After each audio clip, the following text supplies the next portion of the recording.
Assalamualaikum warahmatullahi wabarakatuh. Apa kabar kanti-kanti pemirsa setia TP Jambi dimanapun Anda berada?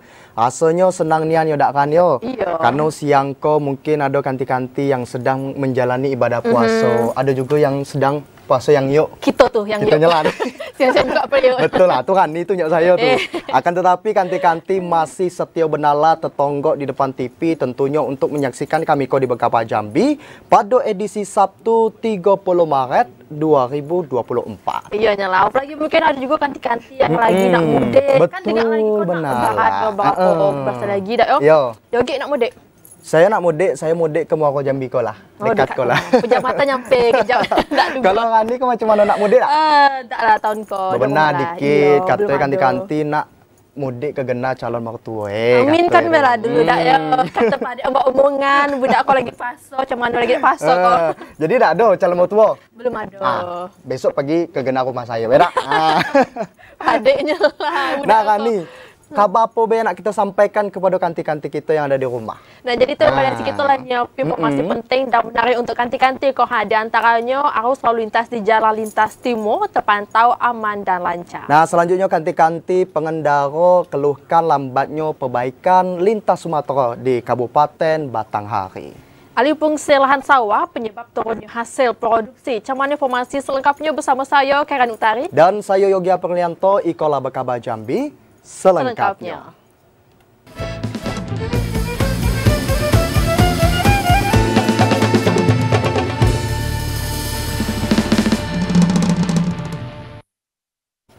Kabar pertama, kanti-kanti arus lalu lintas di jalan lintas timur Sumatera Jambi, Sumatera Selatan terpantau aman dan lancar. Untuk ngasih kenyamanan kepada pemudik, Pertamina mastiin pasokan BBM aman pas arus mudik dan balik Ramadan 2024. Jalan lintas timur Sumatera tepatnya di Kecamatan Mestong, Kabupaten Muaro Jambi, jadi salah sikok jalur yang dilintasi pemudik dari Sumatera Selatan menuju Jambi maupun sebaliknya. Meski lo memasuki puncak arus mudik, tapi arus lalu lintas di jalan lintas timur Sumatera Sumsel menuju Jambi lah dipadati kendaraan. Kendaraan pribadi roda 4 dominasi arus lalu lintas di jalan lintas timur Sumatera. Peningkatan mobilitas kendaraan bukan cuma dari pemudik lokal antar kabupaten, tapi juga pemudik dari Pulau Jawa menuju Provinsi Riau dan Sumatera Barat. Jelang puncak arus mudik, para pengendara berharap ada penambahan rambu lalu lintas dan penerangan jalan. Udah mulai padat, dari Palembang sampai ke Betung itu udah mulai padat, sampai ke mau masuk Jambi ini udah mulai banyak mobil-mobil pribadi udah melalui. Dan kita untuk kedepannya jalan bisa lebih bagus lagi dan juga keamanan untuk di jalan lalu lintas untuk para kepolisian lebih giat lagi, lebih aktif lagi untuk di jalan. Patroli berarti ya? Patrolinya Pak. Untuk ngasih kenyamanan kepada pemudik, Pertamina mastiin pasokan BBM aman pas arus mudik dan balik Ramadan 2024. Di salah siko SPBU Jalan Lintas Timur Sumatera, pasokan BBM terpantau aman dan cukupi. Tak ada antrian panjang kendaraan pemudik yang ngisi BBM. Pengawas SPBU Otang ngatokan, per hari pasokan BBM jenis Pertalite nyampe 16 ton dan solar 16 hingga 24 ton. Otang mesti tak ada kelangkaan BBM pas arus mudik lebaran pada tahun ini, karena pihak Pertamina siap nambah kuota ketersediaan BBM. PBU 49 Pondok Meja untuk stok BBM-nya cukup aman, lihat kondisinya untuk tahun ini. Karena kita kan untuk menjaga-jaga arus mudik, untuk Idul Fitri sekarang ini saya belum lihat peningkatan penjualan, mungkin karena masih belum libur ya. Meski belum terjadi peningkatan arus lalu lintas secara signifikan, namun para pengendara diminta untuk berhati-hati pas berkendara. Pastiin kendaraan dalam keadaan siap sebelum digunakan untuk mudik. Azam Afnan, TVRI Jambi melaporkan. Selanjutnya kanti-kanti sebagian ruas jalan penghubung antar desa rusak parah pasca terendam banjir. Jalan Niko merupakan akses sekok-sekoknya warga di Kecamatan Taman Raja, Kabupaten Muaro Jambi. Jalan kabupaten penghubung antar desa, tepatnya di Desa Dusun Mudo, Kecamatan Taman Rajo, Kabupaten Muaro Jambi rusak pasca 3 bulan terendam banjir. Terlihat bagian aspal yang terkelopek, terbawa arus dan banyak lubang dengan kedalaman bervariasi di sepanjang jalan. Kondisi tersebut membuat para pengguna jalan harus mengurangi kecepatan kendaraannya. Selain untuk mengurangi risiko kerusakan terhadap kendaraan, warga juga harus ekstra berhati-hati terhadap potensi kecelakaan. Warga berharap pemerintah dapat segera memperbaiki jalan yang rusak, karena jalan Iko menjadi akses sekok-sekoknya warga di 3 desa menuju kota, seperti Desa Dusun Mudo, Sekumbung, dan Desa Hukam. Sebelumnya jalan tersebut tidak bisa diakses kendaraan karena diterjang banjir dengan ketinggian air mencapai 80 cm. Luapan air Sungai Batanghari selain merusak badan jalan, juga berdampak buruk terhadap lahan pertanian milik petani yang dipenuhi dengan lumpur. Azam Afnan, TVRI Jambi melaporkan. Kita beralih ke Kabupaten Batanghari, ganti-ganti kondisi ruas jalan lintas Sumatera kini mengalami kerusakan. Kerusakan jalan Iko turut jadi keluhan pengendara yang ngarapinian adanya upaya pembayaran dari pemerintah. Ruas jalan lintas Sumatera tepatnya di sepanjang Jalan Jenderal Sudirman Marabulian hingga Desa Kilangan Kabupaten Batanghari rusak berat. Bahkan jalan yang berstatus jalan Provinsi Jambi Ko belum dapat penanganan dan pembayaran dari pemerintah Provinsi Jambi. Beberapa titik di ruas jalan banyak terdapat lubang dengan ukuran kecil hingga sedang di badan jalan. Kerusakan jalan Iko bikin pengendara harus lebih berhati-hati dan mengurangi laju kendaraan. Salah sikok sopir angkutan barang Edi Hartanto ngaku kecewa atas sikap pemerintah Provinsi Jambi yang lambat dalam melakukan pembayaran jalan lintas tersebut.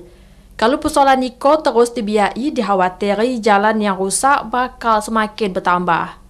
Jadi saya sangat kecewa sama pemerintahan setempat karena pajak kami selalu bayar. Apabila kami terlambatan pajak, kami selalu bayar. Itu kami mengharapkan untuk pemerintahan setempat untuk segera bisa melaporkan ini jalan ini supaya tidak seperti jalan wisata. Edi Hartanto berharap pemerintah Provinsi Jambi bisa bertindak cepat melakukan pembayaran ruas jalan lintas Sumatera Iko supaya arus lalu lintas tidak terganggu atau timbul kemacetan. Ada Juniawan, TVRI Jambi melaporkan. Nah, ganti-ganti jangan nak melala babo dulu karena kami akan balik hadir dengan sejumlah informasi penting dan menarik lainnya. Di antaranya pasokan LPG 3 kg dipastiin nyokupi hingga Idul Fitri. Tetaplah bersama Berkabar Jambi.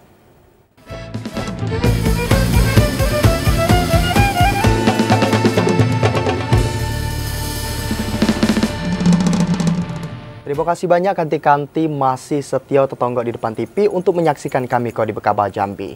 Nah, berita selanjutnya kanti-kanti setelah penetapan kebijakan relaksasi harga beras, Badan Pangan Nasional menilai harga beras premium di wilayah Provinsi Jambi mulai berangsur stabil. Badan Pangan Nasional menilai harga komoditas beras di wilayah Provinsi Jambi mulai berangsur stabil setelah ikut mengalami lonjakan secara nasional. Deputi Bidang Kerawanan Pangan dan Gizi Badan Pangan Nasional Nyoto Suwiknyo mengatakan, kebijakan relaksasi komoditas beras yang dilakukan pemerintah pusat efektif untuk menjaga stabilitas harga beras. Menaiknya harga eceran tertinggi atau HET beras premium sebesar Rp1.000 hingga menjadi Rp15.400 per kilogram dinilai berhasil dengan baik untuk mengendalikan harga beras. Kebijakan relaksasi yang dilakukan untuk meringankan beban bulog, pihak retail maupun pengecer berdampak positif untuk stabilisasi harga beras premium di pasaran.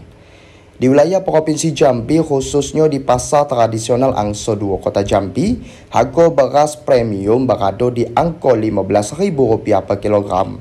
Harga tersebut jauh lebih murah dari HET beras premium yang sudah ditetapkan oleh pemerintah. Bappenas menjamin ketersediaan komoditas beras untuk wilayah Provinsi Jambi dalam kondisi aman. Randy Alta, TVRI Jambi melaporkan. Sementara itu ketika nanti dinilai tidak lagi janji bagi petani alih fungsi lahan pesawahan jadi lahan perkebunan, jadi penyebab menurunnya hasil produksi padi di Provinsi Jambi. Dinas Tanaman Pangan, Hortikultura dan Peternakan Provinsi Jambi ngedata jumlah produktivitas lahan pertanian padi di wilayah Provinsi Jambi semakin menurun. Hal tersebut karena semakin banyaknya alih fungsi lahan pesawahan yang jadi lahan perkebunan. Kepala Dinas TPHP Provinsi Jambi, Rumusda, mengatakan jumlah sawah produktif di Provinsi Jambi yang tercatat kini cuma seluas 61.119 hektar dari 68.000 hektar pada tahun 2019. Selain alih fungsi lahan, terbatasnya infrastruktur pertanian, serta nilai ekonomi yang dianggap kurang janji menjadi faktor lain, menurunnya keberadaan lahan pesawahan. Rumusda juga nyampai kurangnya minat masyarakat khususnya generasi milenial dalam melanjuti usaha-usaha petani padi, jadi faktor tambahan penyebab semakin berkurangnya lahan pesawahan. Untuk mengantisipasi hal itu, pemerintah Provinsi Jambi terus ngasih pemahaman kepada masyarakat untuk terus jalani sektor pertanian padi. Berkurangnya lahan ini antara lain disebabkan oleh ada alih fungsi. Alih fungsi ini dikarenakan infrastrukturnya kurang memadai. Seperti Pak Gubernur bilang tadi, airnya, sumber airnya terbatas, irigasinya juga kurang bagus. Kemudian ada ketertarikan atau minat daripada petani itu ke lahan ke sawit, tanaman sawit. Mungkin tanaman sawit lebih menjanjikan menurut mereka. Tapi kalau hitung-hitung skala ekonomis, 1 hektar sawah dan 1 hektar sawit itu beda. Pasti untung sawah. Tapi kerjanya banyak sawah itu. Setiap habis panen tanam lagi, olah lagi, tanam lagi, olah lagi. Kemudian di sisi lain juga minat petani tanam padi sawah ini juga agak berkurang. Karena apa? Karena anak-anak milenial tuh tidak banyak yang pengen jadi petani sawah. Tahun 2024, Provinsi Jambi ditargeti bisa produksi 469.324 ton gabah kering giling dari luas tanam seluas 102.431 hektar. Rendiarta, TVRI Jambi melaporkan. Ganti-ganti pasokan LPG 3 kg di Kabupaten Tanjab Timur hingga Raya Idul Fitri 1445 Hijriah dipastikan aman dan mencukupi. Untuk memenuhi kebutuhan LPG subsidi, maka akan ada tambahan fluktuatif 5% dari Pertamina. Meski permintaan LPG subsidi diprediksi meningkat, namun pasokan LPG 3 kg dipastikan aman dan mencukupi hingga Raya Idul Fitri 1445 Hijriah.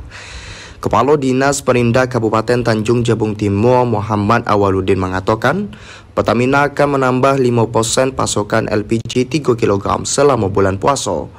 Pengajuan kuota tambahan niko sebagai upaya dalam mengantisipasi lonjakan permintaan dari masyarakat.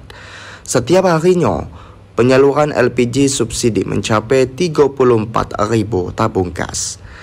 LPG subsidi 3 kg dijual di harga Rp19.000 hingga Rp28.000 per tabung. Harga jual LPG subsidi termahal berada di Kecamatan Sadu karena letak geografis daerah yang jauh dari ibu kota kabupaten, membuat penyaluran LPG bersubsidi harus menggunakan jasa penyeberangan untuk mencapai lokasi. Khalifa Fatria, TVRI Jambi melaporkan. Ketika jangan nak beranjak dulu karena saya nak numpuk kami masih akan balik hadir dengan sejumlah informasi penting dan menarik lainnya. Di antaranya kanti-kanti zakat fitrah di kota Sungai Penuh sebesar Rp43.750. Tetaplah bersama di Berkabar Jambi.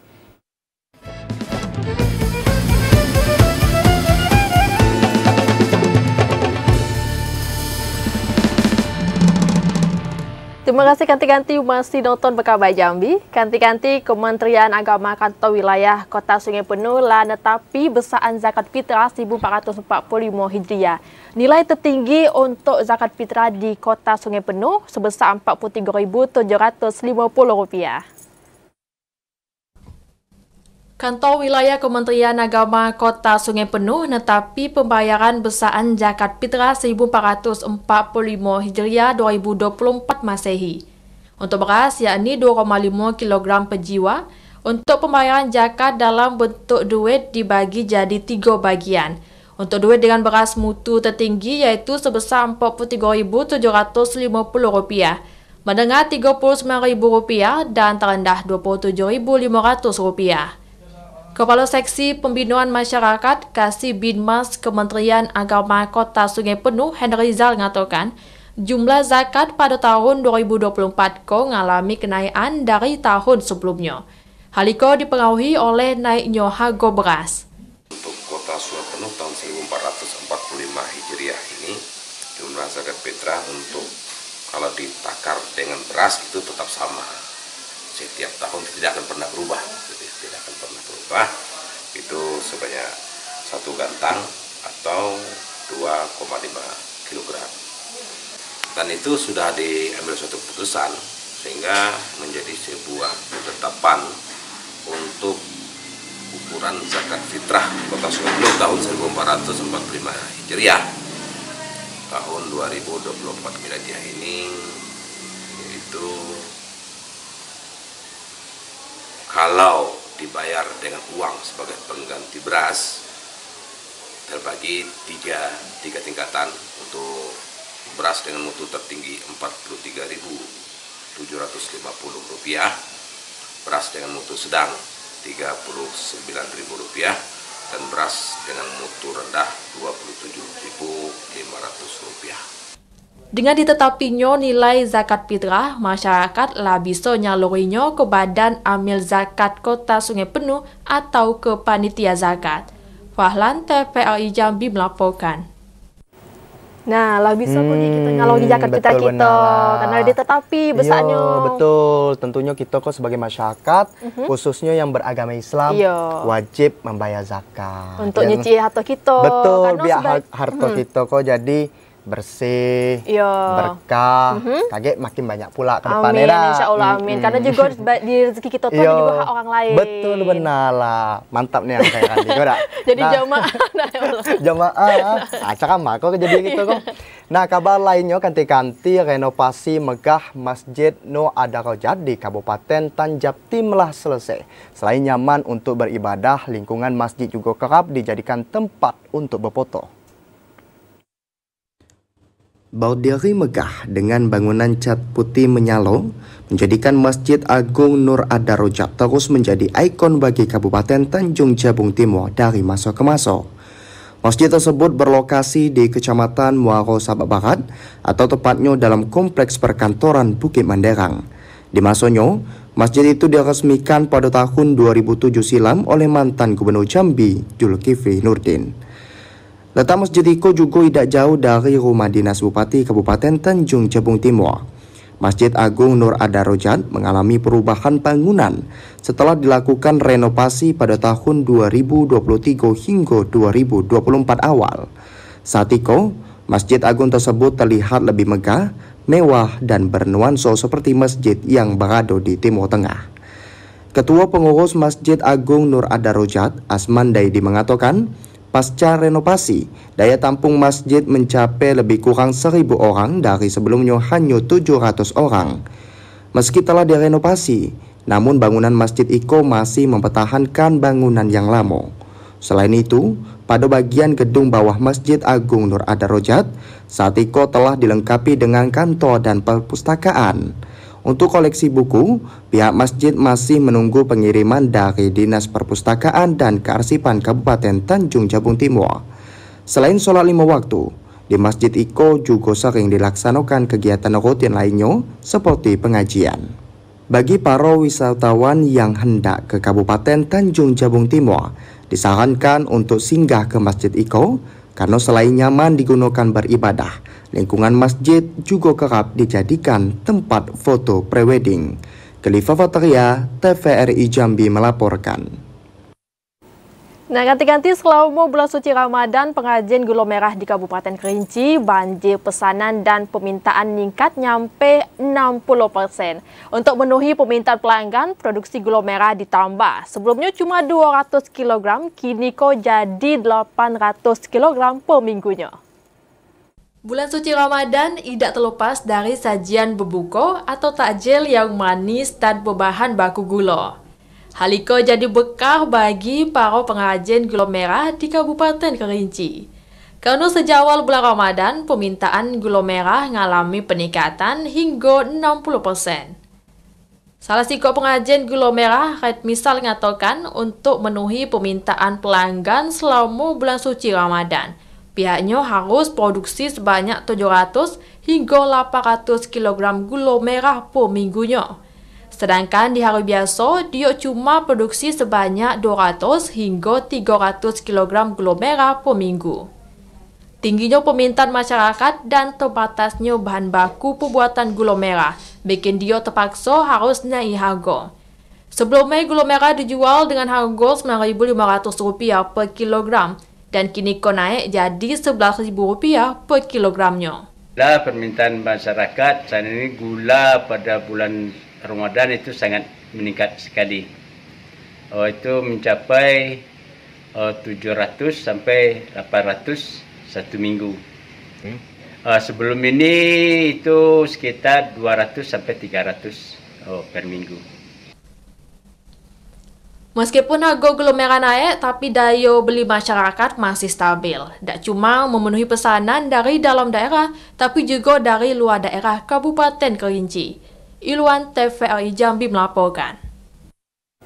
Nah, ketika tidak terasa lah 30 menit kami ngawani kanti-kanti. Terima kasih atas perhatian dan kebersamaannya. Saya Karen Utari. Dan saya Yogi Aprilianto bersama kerabat kerja yang bertugas pada hari ini pamit undur diri.